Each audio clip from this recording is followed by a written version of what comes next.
Salud amigos, tripulantes de nuestra querida, contaminada y única nave espacial.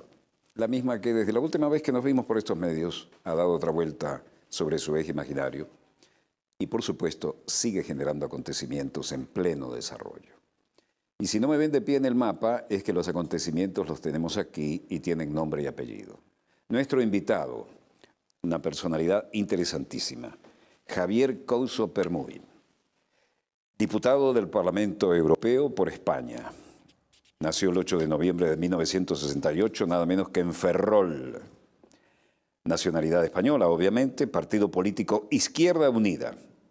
Formación profesional, político como ocupación profesional y es un militante con historia y que está haciendo historia de alguna manera. Activista social, práctico en la política. Y en todo caso, esto me llama la atención agradablemente. En su juventud fue el baterista de la banda de punk Anarquistas Sin Dios. Trabajador audiovisual, como dice él, con un exceso de humildad, formado como técnico de sonido cinematográfico por la escuela de RTVE, Radio Televisión Española. Trabajó de ayudante de cámara junto a su hermano José en Telecinco. Así empecé yo, llevando cable atrás de una cámara. También. Aprendiendo el oficio de camarógrafo y se diplomó como periodista audiovisual en el Instituto Internacional de Periodismo José Martí. Eso también suena muy bien en estas latitudes. Sí.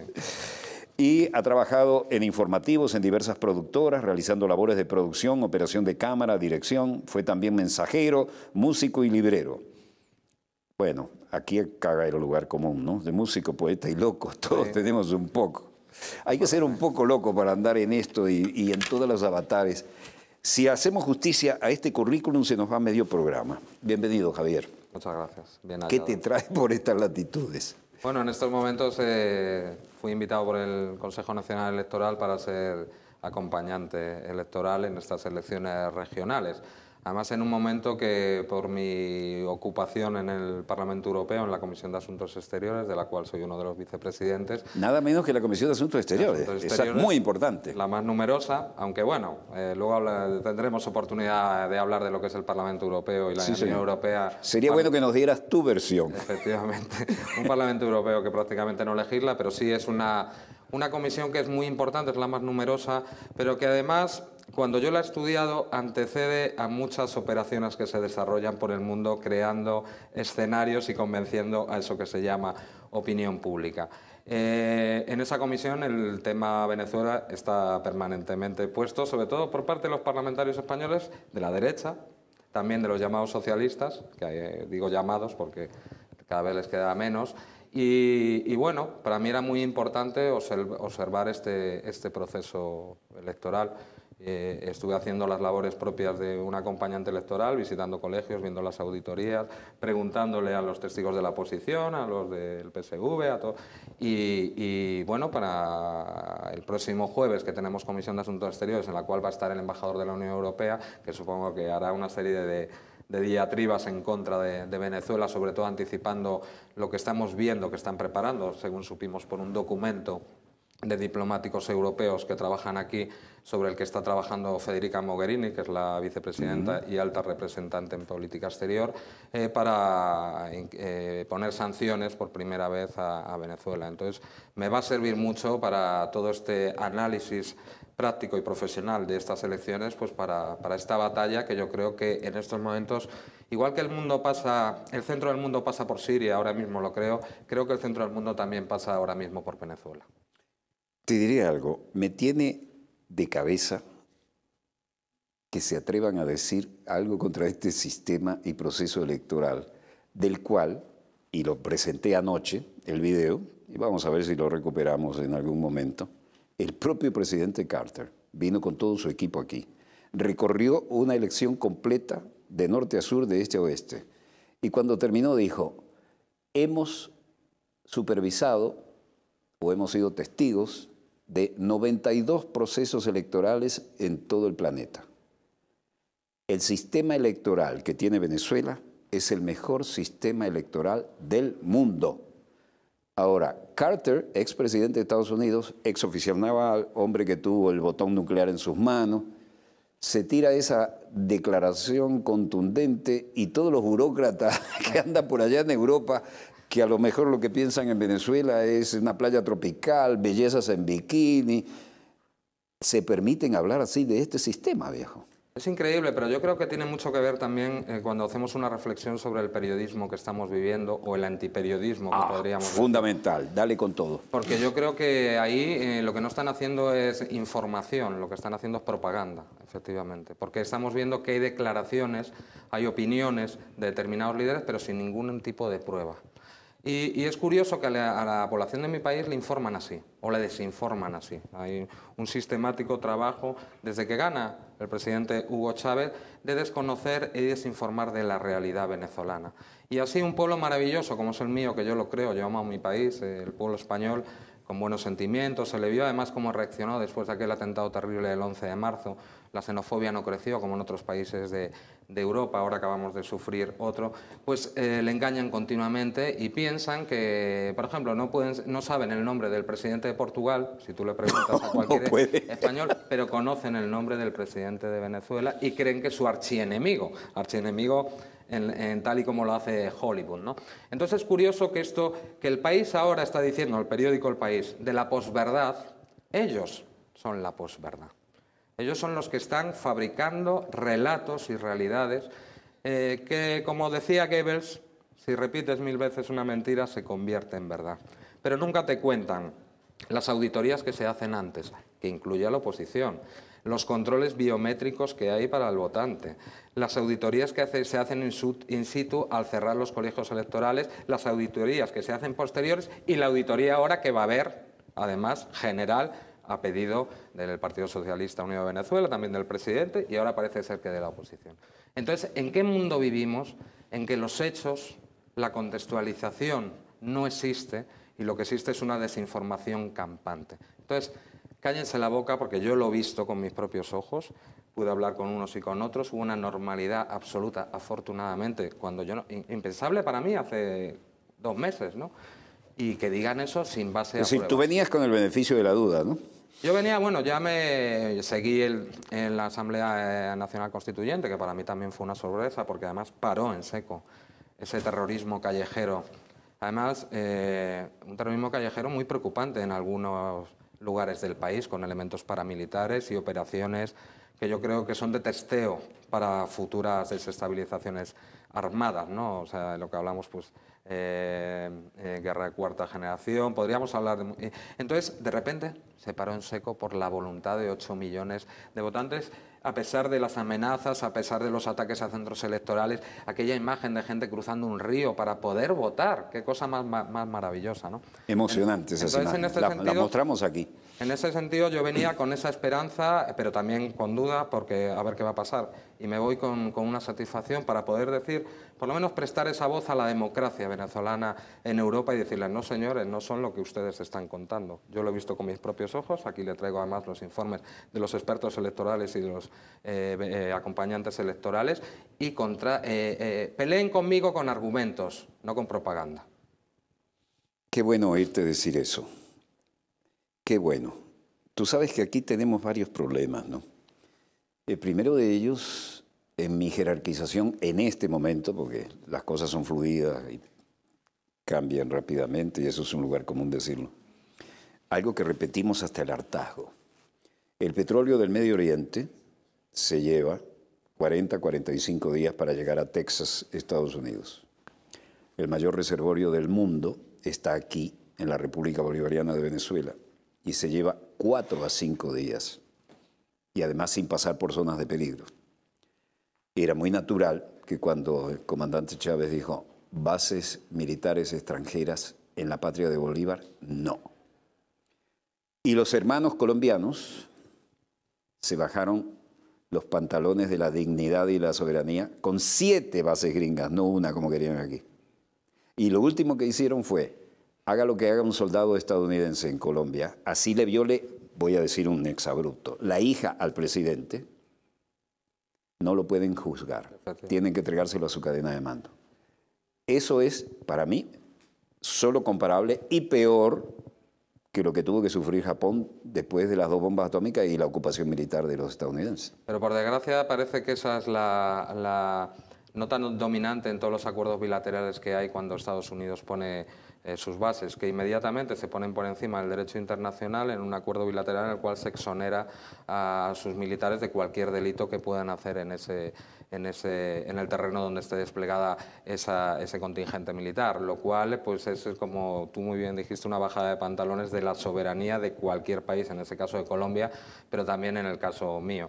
Lo que decías de los días de transporte de petróleo, si no recuerdo mal, ya lo dijo John McCain, un personaje de los republicanos, que además dirige 2 importantes institutos que curiosamente siempre están presentes en donde hay desestabilizaciones. Sobre Venezuela ha hablado mucho, pero bueno, lo vemos a él cuando estuvo en Ucrania, lo vimos cuando estuvo en Libia y en Siria, por lo tanto, que hable sobre eso, además en esos términos, yo creo que es muy importante. Venezuela, por eso decía que es el centro del mundo, o sea, no solo tiene las reservas certificadas más importantes de petróleo, pero es que además tiene acuíferos, que será próximamente... Las guerras del futuro pueden ser por agua. La guerra del futuro. No navegando por agua, sino por agua para beber. Efectivamente.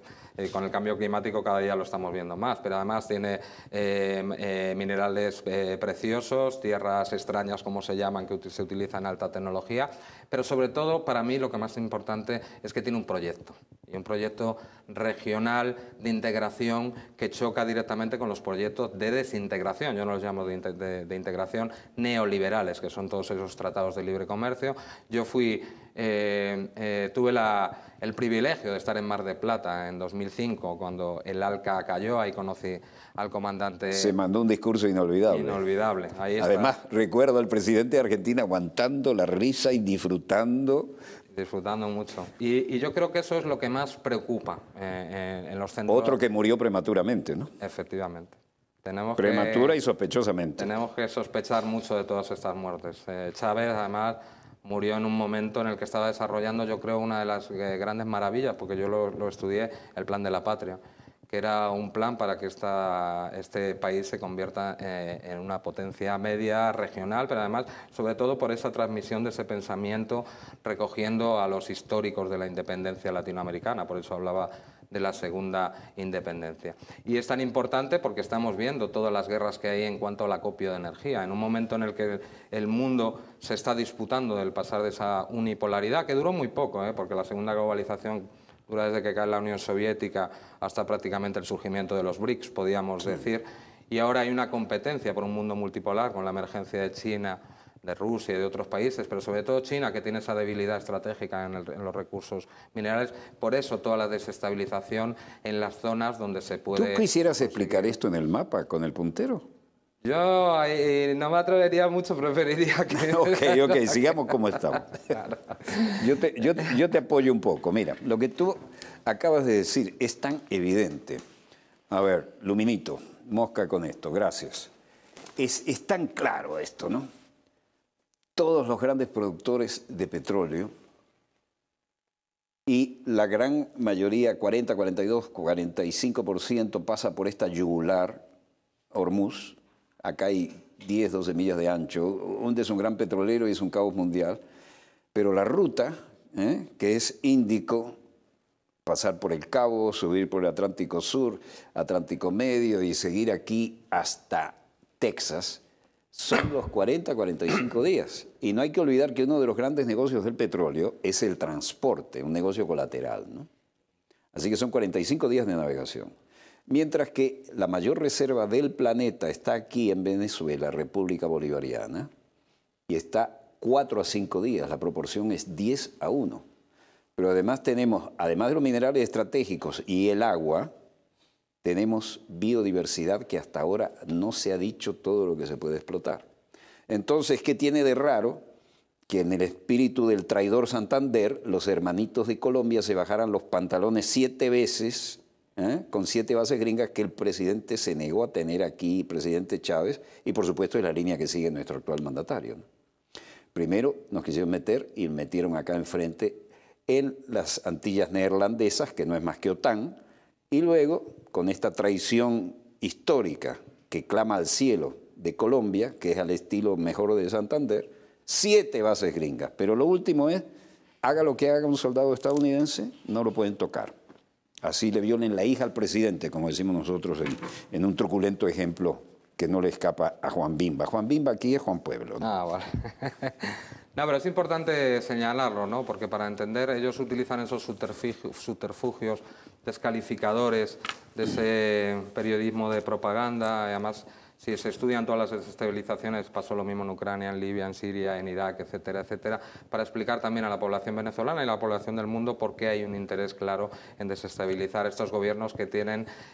pasa lo mismo, lo conocimos, ¿no? El nuevo Medio Oriente ampliado, que es la balcanización de todo Oriente Medio, y sobre todo acabar con los pocos vestigios que queda de aquellas revoluciones republicanas panarabistas que tenían control sobre sus recursos naturales, independientemente de que te pueda gustar el gobierno o no, pero por lo menos repartían un poco el juego y tenían una clase profesional que empezó con Irak, la destrucción de Irak, que no es la destrucción de un gobierno, es la destrucción de un Estado además que tenía... población poca, pero que tenía población profesional muy importante y se había convertido en un país pequeño, con sus reservas de petróleo y su clase profesional de la Revolución Republicana, en un elemento clave contrario a la hegemonía de Israel y también de Arabia Saudí.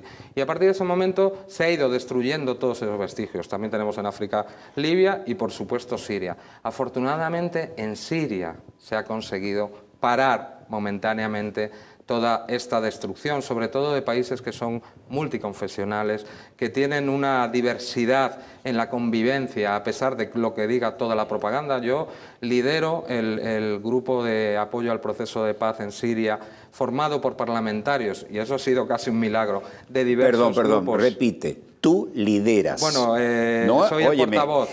No, yo quiero rendir honor a quien honor merece. Este es el pan de cada día, todo este proceso que tú acabas de enumerar con tanto detalle y se refleja en nuestro análisis cotidiano. Entonces, tener al líder de ese grupo aquí, aparte de ser un doble honor, quiero que me cuentes cómo están las presiones, los lobbies. Eso es terrible. Porque eso son guerras con silenciador y a cuchillo debajo del poncho. Pues nosotros, dinos la realidad. Afortunadamente, en el trabajo de ese monstruo que es el Parlamento Europeo, 751 diputados, dominada por esa gran coalición neoliberal, globalista, que no defiende a sus pueblos realmente, que no defiende la soberanía de los otros pueblos. ¿Qué están ahí? Cuidando su curul, de paso. Debe ser. Es una beca para toda la vida. Debe ser, la mayoría de ellos sí, y sobre todo para decir a la orden, a lo que vienen de los designios de arriba, ¿no? Pero curiosamente ahí te encuentras con personas que también tienen dignidad. Claro que y sí. en la que, a pesar de que tú seas de izquierda y el de derecha, pues puedes tener el mismo respeto a Carta de Naciones Unidas, a la no intervención, a la soberanía, y así se construye la paz, yo creo. Entonces me encontré pues, con gente del Partido Popular, del Grupo Popular, de la derecha, liberales, de los verdes, del Grupo Socialista, y empezamos a hablar que no entendíamos lo de Siria, ¿no? Cómo la Unión Europea solo habla con determinados grupos de la oposición, además dándole como si tuvieran la representación... Una beligerancia que no tienen. Que no tienen, cuando la mayoría son grupos terroristas, pero en cambio no habla con el gobierno sirio, que es uno de los actores fundamentales, porque está representado en la ONU, tiene población, tiene control territorial, etcétera, etcétera. Y nos parecía rarísimo. Entonces nos juntamos y empezamos a hacer las gestiones para visitar Siria in situ, y conocer la realidad y luego hacer una labor de mediación entre la Unión Europea, ofreciéndole para que pudieran conversar, porque además la paz, hasta dentro de su lógica, se hace con los enemigos, no se hace con los amigos. No hay otra. Eso que parece de perogrullo, uno dice, pero señor, la paz hay que hacerla con el enemigo no necesitamos hacer la paz. Claro. Están de cajón y no entra en la lógica de estos burócratas, viejo. Pues hemos conseguido hacer 2 viajes ya. Uno fue hace un año y el otro fue en marzo de este año, ¿no?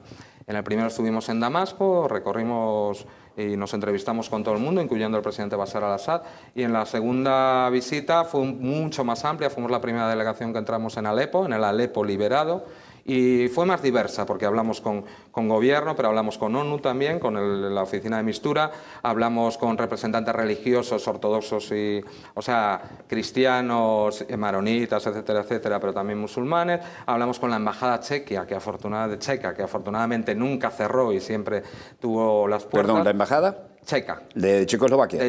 Bien. Sí, de Chequia. Sí, la checa. La de Chequia, sí. que siempre estuvo abierta. O sea, fue diversa. No nos pueden acusar, porque en la primera nos acusaron, como hacen siempre, propagandistas de Bashar al-Assad, etc. Aunque explicáramos todo. Los ataques de una parte de la izquierda que ha sido captada o cooptada contra la guerra de Irak, estábamos todos juntos. Independientemente de lo que pensáramos del Bas iraquí o de Saddam Hussein. Pero aquí se ha conseguido romper una serie de izquierda que trabaja precisamente para que no haya esa paz, y parece que apoyan más a los terroristas que los procesos de independencia. Y bueno, nos encontramos una realidad que hay que contarla. Alepo recuperado, la gente volviendo a sus casas. 1 millón era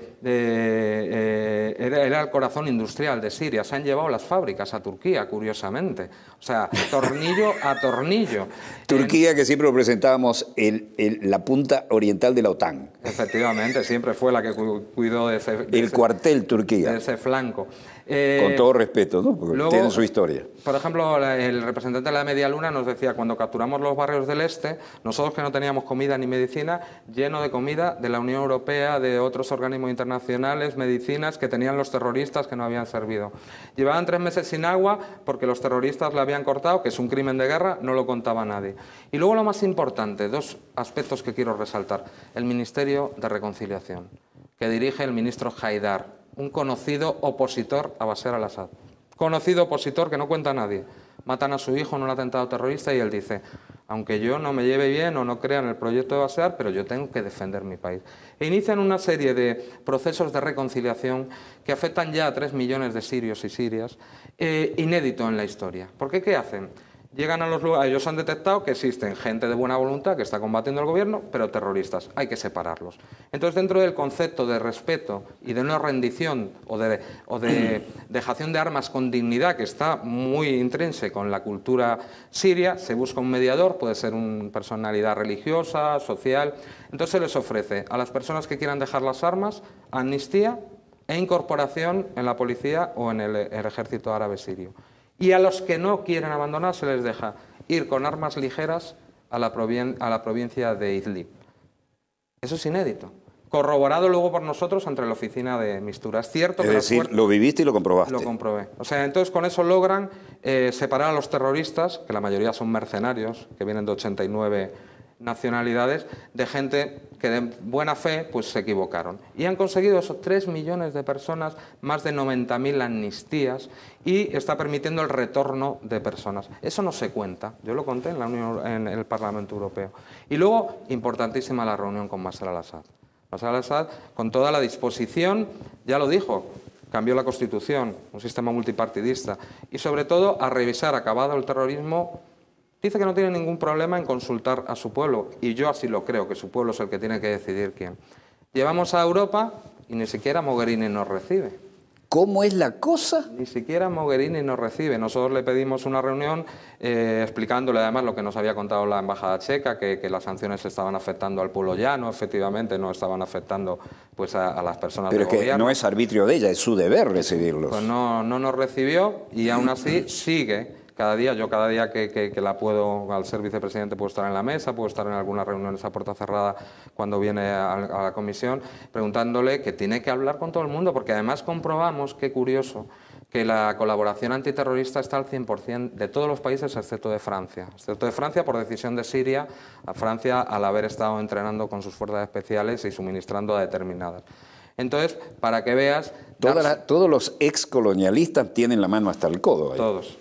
Y entonces, simplemente nosotros pedíamos eso, un canal, que hay que hablar con todos los actores, sobre todo para ayudar ahora en estos momentos en los cuales, a partir de retomado Alepo, se ha conseguido casi liberar Deir ez-Zor y ya queda muy poquito para que se determine la guerra. Yo estoy asustado ahora con que se está jugando esa nueva baza o plan B de los kurdos, ¿no? Estamos viendo ahora cómo el ejército iraquí está combatiendo ya en Kirkuk o las tropas turcas que se están entrando en territorio sirio. Pero por lo menos la labor de un parlamentario tiene que ser la de parlamentar.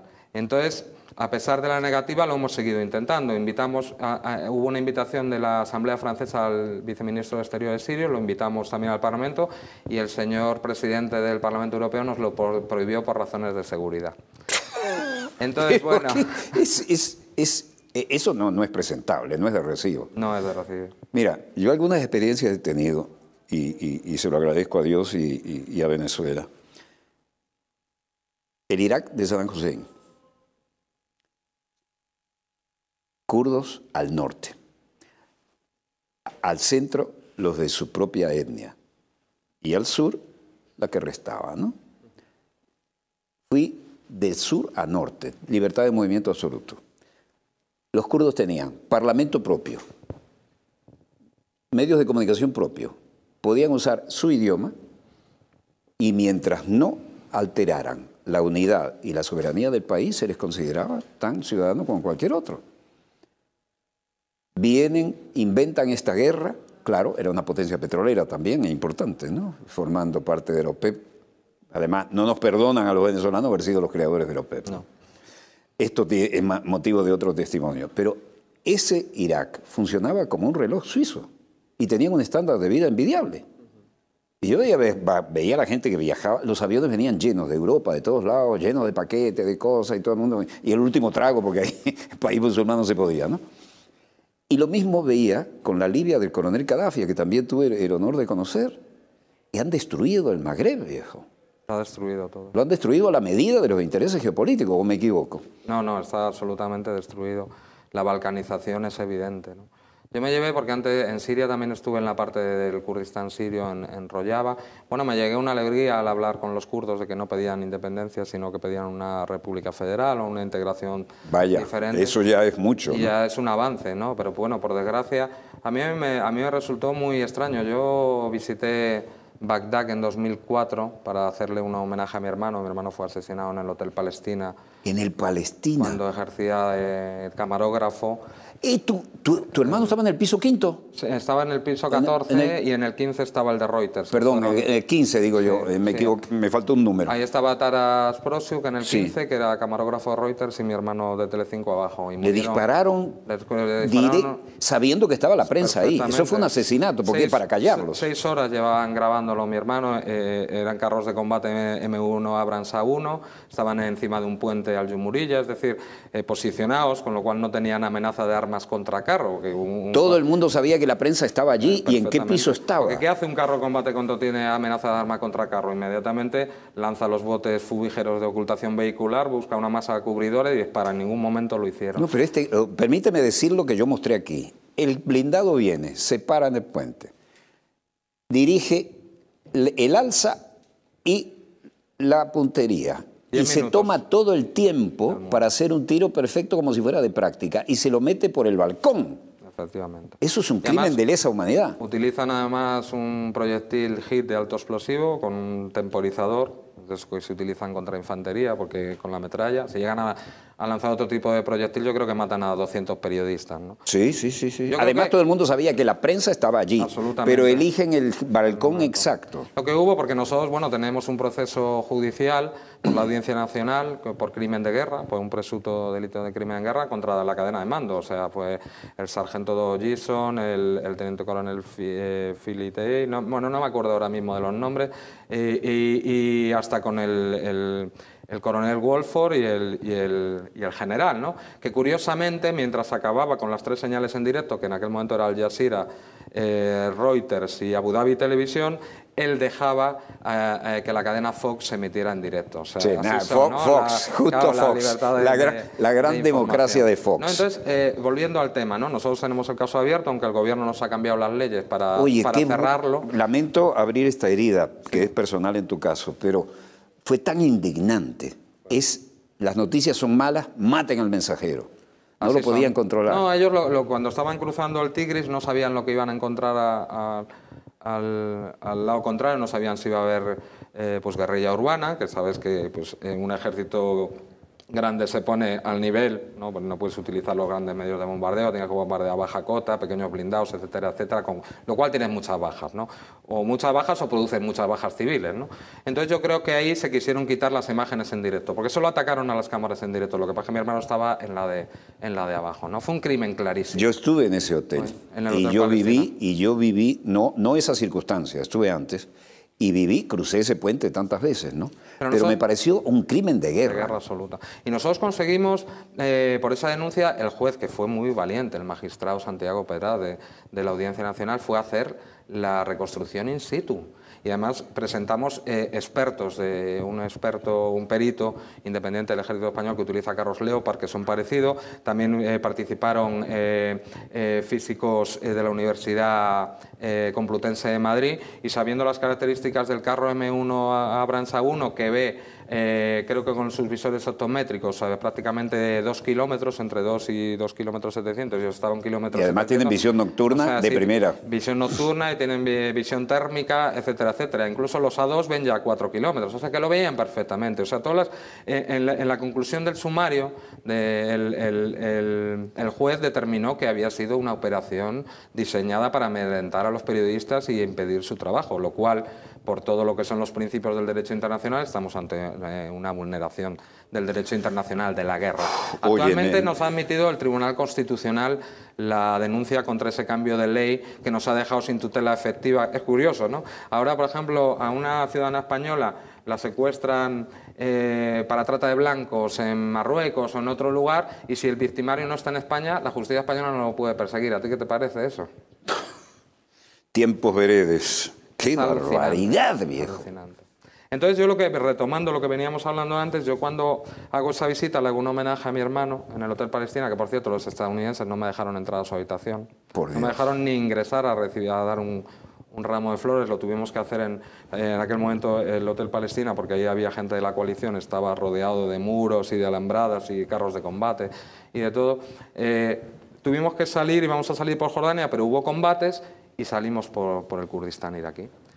Y a mí me impresionó, te estoy hablando del año 2004, peshmergas patrullando con asesores israelíes. Con asesores israelíes. Eso lo vi yo con mis propios ojos. Con mis propios ojos. Entonces, pues toda esa carta kurda, que yo es verdad que dentro de... no se puede ir a la balcanización de esos países. Eso yo tengo la impresión de que hay un interés de cambiarle el mapa al Medio Oriente a la medida de Israel y de Estados Unidos. Efectivamente. Entonces yo creo que ahora es el plan B, o sea, estabilizado cada día más Siria, con posibilidad de vencer, además, los que ellos no querían, porque es curioso que también cuando entran en Irak, con lo que hizo Paul Bremer, el virrey, fue una chapuza absoluta, porque te das cuenta de que la influencia iraní creció en prácticamente todo Irak. Yo no lo entendía. Pero Irak tenía un estándar de vida envidiable, chiitas al sur, sunitas al centro, que eran los del gran general, y los kurdos al norte, con medios de comunicación propio, parlamento propio, educación propia, idioma propio, y nadie se metía con ellos. Ahora son grandes guerreros, ¿no? Son muy guerreros. Y además consiguieron ponerle las cosas complicadas, a pesar de que luego esa resistencia iraquí degeneró, sobre todo a partir de esas protestas en 2011 en la zona de Al-Anbar, que no fueron recogidas porque hubo un gobierno sectario de al-Maliki que fue terrible, no reconoció y convirtió prácticamente el ejército en una milicia confesional, ¿no? Y mucho de eso desplazó a muchos oficiales del ejército iraquí nacionalistas hacia el Daesh, ¿no? Que eso fue lo peor que podía haber pasado, que además luego fue como una pradera que arde, se fue hasta Siria, ¿no? Pero yo creo que ahí se ha reforzado, y es lo que pretende con esta balcanización, aparte de impedir que China, yo creo, acceda a esos recursos que son necesarios para su músculo industrial y para el desarrollo económico como casi primera potencia, que es, han reforzado precisamente lo contrario. Les ha salido, como decimos en España, no sé si se dice aquí, el tiro por la culata. Sí, señor. Porque lo que se llama el eje de la resistencia, es decir, Irán, el Líbano y Siria, se ha fortalecido, además, con la salida al escenario internacional de Rusia, de su aliado, que ha determinado, además, yo creo, sin menoscabar al ejército árabe sirio, que ha perdido cerca de 100.000 efectivos, que eso cualquier ejército, 100.000. Casi 100.000 efectivos, ha perdido en esa batalla contra esas hordas terroristas financiadas por muchos países que todos conocemos, ¿no? Porque esas hordas había que fabricarlas para desestabilizar el Medio Oriente y reacomodarlo, si es que le sale bien, a su beneficio geopolítico. Efectivamente.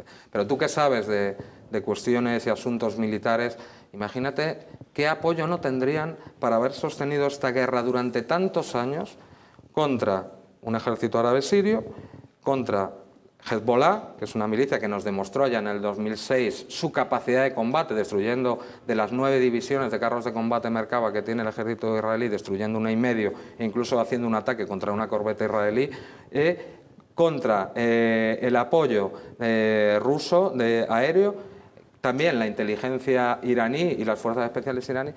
¿Qué no habrán tenido esos señores en un escenario, además la mayoría de planicie, que no hay donde esconderse, para sostener esos combates contra esa fuerza formidable, ¿no? Eso hay que pensárselo mucho también, ¿no? Bueno, es decir, ¿qué intereses hay ahí, ¿no? Eso encaja con lo que yo vengo diciendo, mis televidentes son testigos, hay un plan maestro para cambiarle toda la presencia geopolítica al Medio Oriente, ¿no? Sí, hay claramente. Ahora, ¿qué hay detrás de eso? Petróleo, minerales estratégicos.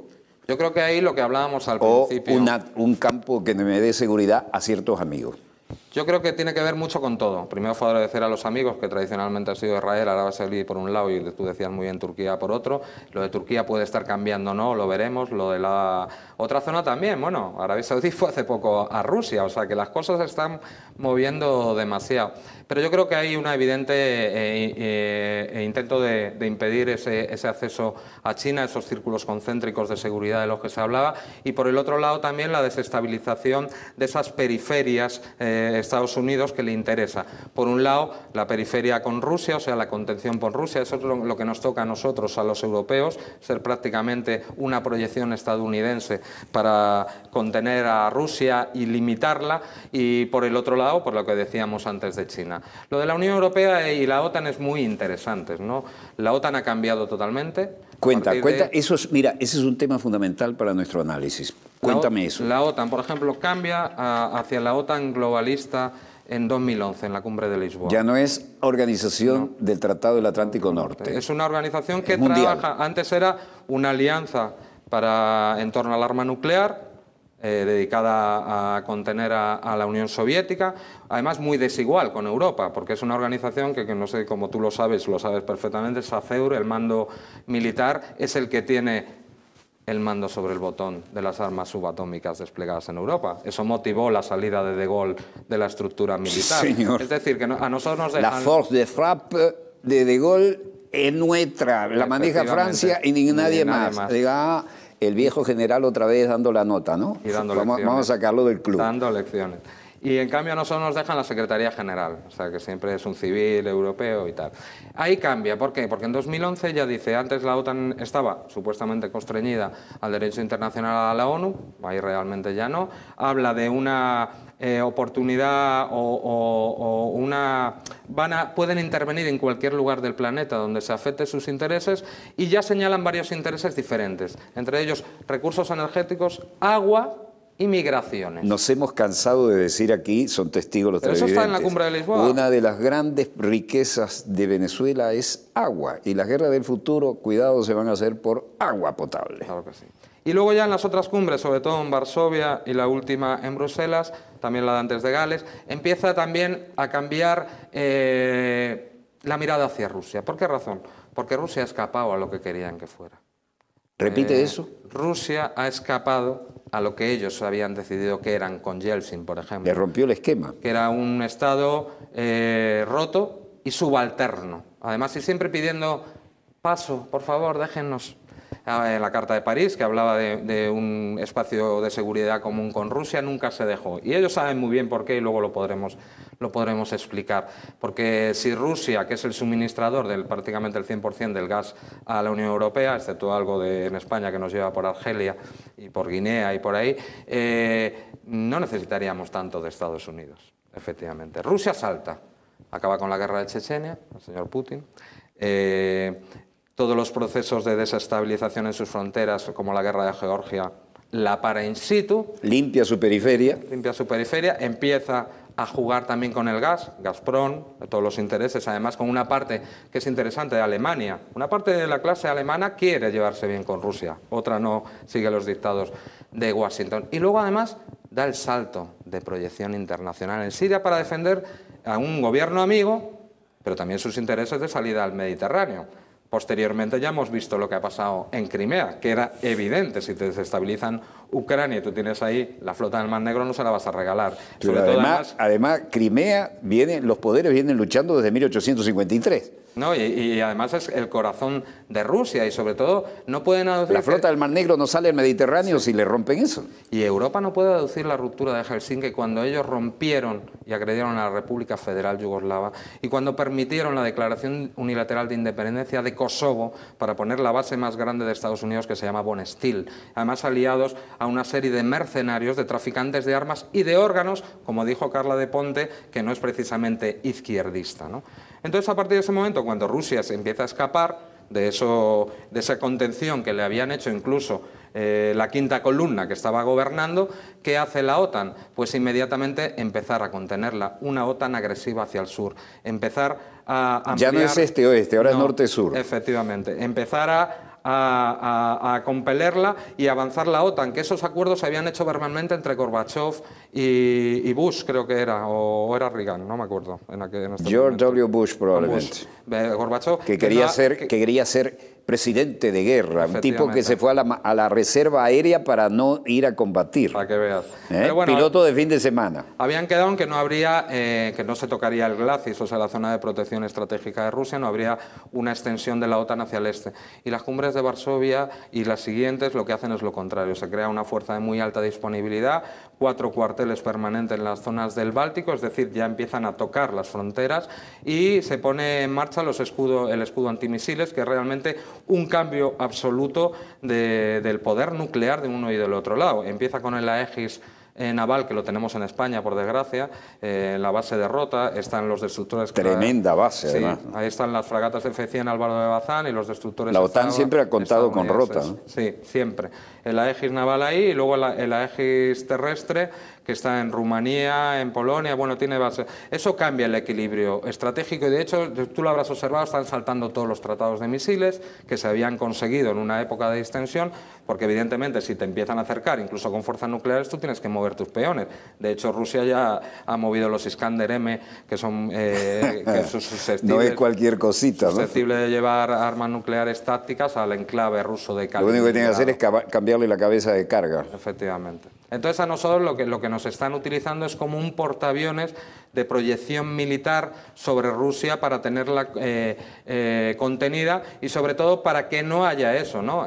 Estados Unidos ahora con el fracking ha empezado a poder exportar petróleo. Tú te acuerdas que antes constitucionalmente no se podía exportar y nos quieren suministrar ese petróleo y ese gas que a nosotros nos van a resultar mucho más caros si lo tuviéramos de un vecino con el que nos podemos llevar bien, que siempre ha llamado a la puerta para participar en un espacio de seguridad común, pero que al final lo que tiene que mirar es hacia el otro lado. Ahí, si tú lo vieras en el Parlamento Europeo, te quedarías alucinado. La rusofobia es peor que en los tiempos del macartismo con el comunismo. Por Dios, uno no podría pensar que eso ocurre en una Europa moderna y que después de lograr una institución como el Parlamento Europeo, viejo. No, es terrible porque además ha determinado, por ejemplo, la Subcomisión de Seguridad y Defensa a la cual yo pertenezco... Bueno, tú perteneces a la Comisión de Seguridad y Defensa, casi nada, ¿no? Estás en el ojo del huracán.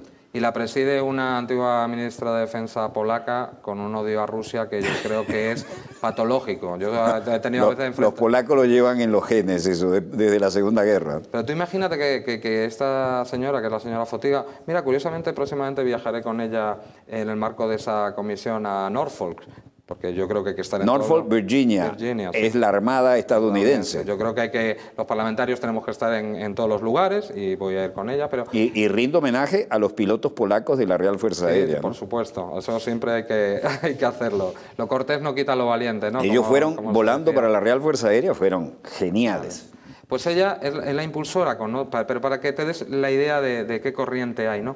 Un informe contra la propaganda rusa que la equiparan con la del Daesh. Estos locos que quieren ponernos en la Guerra Fría otra vez. Bueno, ya estamos. Peor que en la Guerra Fría. La hora es caliente. Y entonces ella lo que pide es que a RT, a Sputnik se les considere pues prácticamente prensa enemiga equiparable a lo que hace la publicidad del Daesh, lo cual es una locura. Lo peor es que se aprobó esa resolución en el Parlamento y bueno, ya hay un centro de excelencia de comunicaciones de la OTAN dedicada a crear medios independientes, les llaman, contra la propaganda rusa supuesta propuesta que viene a acabar con la Unión Europea, como si la propia Unión Europea no hiciera lo propio para acabar desmembrada precisamente por no acometer, yo creo, las necesidades que tienen los pueblos del sur y de la periferia. Porque además esto es una Unión Europea de centro y periferia. Es una Unión Europea que no es una federación, no es una confederación, no es un Estado. Podríamos decir que es una federación autoritaria al dictado de los poderes alemanes.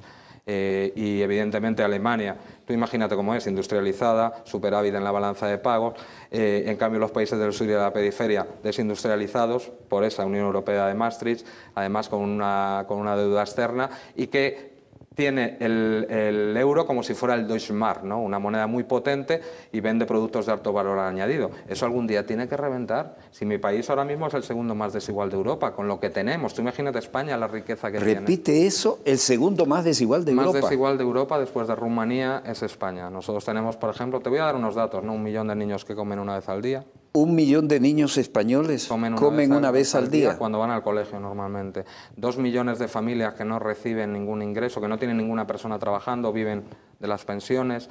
300.000 jóvenes que nos han tenido que ir a trabajar fuera. O sea, vivimos una sociedad fordista y otra posfordista, es decir, y eso algún día va a reventar. Afortunadamente todavía queda algo de protección social que no se ha encargado con la directiva Bolkestein y con los tratados, sobre todo el TISA, etcétera, etcétera, quieren meter mano también en la sanidad y la educación, que todavía está blindada. Pero eso había sido orgullo de España. Había sido orgullo y se está desmontando. Somos un país en vías de subdesarrollo y eso es por ese diseño de una Europa desigual de centro y periferia, ¿no? Que trabajamos prácticamente. A nosotros en la División Internacional del Trabajo Europea nos han dedicado al sector terciario, turismo. Nada más.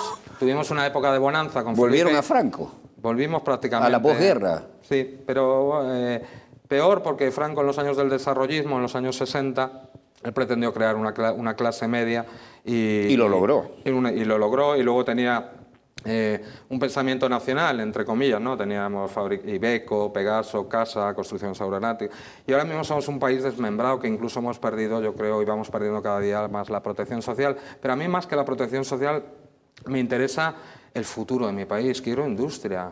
Quiero fuelle. Quiero pesca, quiero agricultura, que tenemos un país estable, normalmente no con grandes catástrofes naturales, y no nos dejan. Nos tenemos que dedicar al turismo, ¿qué te parece? La división del trabajo. Tuvimos una época de bonanza con Felipe González y esto, pero no fueron los fondos de cohesión de la Unión Europea, que se aplicaban sobre todo a grandes infraestructuras, y por un desarrollo de lo inmobiliario, que luego, como sabes, un tremendo boom. Que es multiplicador, ¿no? Entonces estamos en recesión, lo peor es que excepto en los países del sur, en los países del norte y de la periferia del norte, crece la extrema derecha. Porque tú sabes que ante las salidas de la crisis existe por un lado o por el otro. Y yo estoy muy preocupado ante la deriva de esa Unión Europea que va dando lecciones a Venezuela de democracia y que cada vez tiene un menor o un mayor déficit democrático. Y mire quién lo dice, ¿no? Repite a nuestra audiencia la importancia de tu cargo. Bueno, no es muy importante, pero bueno, soy uno de los vicepresidentes de la Comisión de Asuntos Exteriores. Vicepresidente de la Comisión de Asuntos Exteriores. También soy miembro de la Subcomisión de Seguridad y Defensa. Subcomisión de Seguridad y Defensa. Y eso es una cosa que he tenido que batallar bastante y que me llena de orgullo, a ver si podemos poner un granito de arena, por lo menos ahí, en la comisión, miembro titular de la comisión especial que se ha creado sobre el terrorismo, sobre medidas terroristas, que estaremos sesionando durante un año para dar recomendaciones a la Unión Europea en cuanto al terrorismo, que yo quiero sacar todo el tema de la financiación de los grupos terroristas, el uso de la carta terrorista para desestabilizar países. El uso del presunto terrorismo para desestabilizar países. Eso hay que sacarlo. Luego también todas estas leyes de excepción que se están implementando, por ejemplo en Francia, pero también en España y otros países a partir de los atentados terroristas, que al final ganan los terroristas. Nos matan y nos quitan las libertades. Entonces, bueno, ahí va. ¿O será que hay gente interesada en que ganen un rato para justificar una acción macro? Está claro que es así. ¿Está claro que es así? Está claro. Es decir, pienso mal y acierto. Efectivamente. Qué lamentable. Compañero, hermano de causas nobles, yo quiero hacerte entrega de algo que me costó a la doctora Sanoja, mi compañera, y a mí, 76 domingos sin ver nada de descanso, pero era una butada, ¿no? Vamos a ver si hacemos la triple corona. Premio Nacional de Periodismo en radio, Premio Nacional de Periodismo en televisión, vamos a ver si lo completamos con escrito, prensa escrita. Y fueron 76 domingos de analizar el panorama internacional, dejando ahí hasta la última neurona, y resultó después el libro más vendido de la Feria Internacional del Libro de Caracas, y como esto está editado por El Perro y la Rana, la editorial creada por el comandante Chávez, yo renuncié a mis derechos de autor, se agotó 5 veces, se sigue agotando, y tal vez nos encontremos en estos caminos, porque es puro material internacional. Muchísimas gracias. Te lo dedicaré con el mayor cariño y estoy orgullosísimo de haber contado contigo aquí porque me reviviste cosas que yo había dejado ahí como viejas heridas no cerradas, ¿no? Lo del Hotel Palestina y fíjate tú, Couso. Eso nos sublevó, nos hizo arder. Vamos a terminar llorando los dos, vamos a dejar eso. Mira, estuve en Irak, lo conocí sin guerra. Estuve en Libia, la conocí sin guerra. Estuve en el Frente Polisario, ahí 4.000 kilómetros en el Sáhara. 10 años después me dice, todavía estamos combatiendo, ¿quieres volver? Y volví. Como dicen ellos, el Sáhara no perdona a los débiles, ¿no? Es una prueba de fuego y admiro a los dos bandos que dieron. Hay que ver lo que es combatir en el Sáhara, ¿no? Bueno, te noto muy emocionado. Yo sé leer los rostros y quiero decirte que estoy orgullosísimo de haberte tenido aquí y que estás obligado a pasar por Dossier en cuanto estemos en el aire y tú vuelvas por aquí, donde serás siempre recibido fraternalmente. Un placer estar y un honor estar en este programa y siempre dispuesto cuando me quieras por aquí. Lleva mi mejor deseo a todos tus compañeros de militancia y los que todavía creemos que hay una raíz común a la que debemos mucho y que pese a todos los politicastros como aquel Felipe González que cuando venía por aquí humildito a buscar el cheque de ayuda, ¿no? Y después andaba con una guayaberita, Walter, ¿quiere que te declare? Y después, cuando vengo de salir nada menos que del Sáhara y le hago 9 horas de plantón en la puerta del edificio del partido a ver si ahora se acuerda de mí y me declara, y no, me da un portazo en el carro, así que le tuve que meter el micrófono para decirle de qué se iba a morir, ¿no? Pero, en fin, cosas veré de Sancho. Dios te bendiga, hermano. Y como cristianos que somos, supongo, que Dios nos permita vivir tiempos interesantes. Con eso le doy vuelta a un pensamiento chino de la época brava, que nunca se sabía si era una bendición o una maldición. Hasta aquí emocionante, porque nos ha hecho revivir cosas increíbles, Dossier, con un personaje de esos que siempre queremos tener aquí, porque nos ha honrado con su presencia. Y esta es la España que nos une visceralmente por nuestros genes, por nuestros valores y por nuestra cultura. Les habló Walter Martínez, productor y conductor de Dossier. Disponga usted de las cámaras, señor director.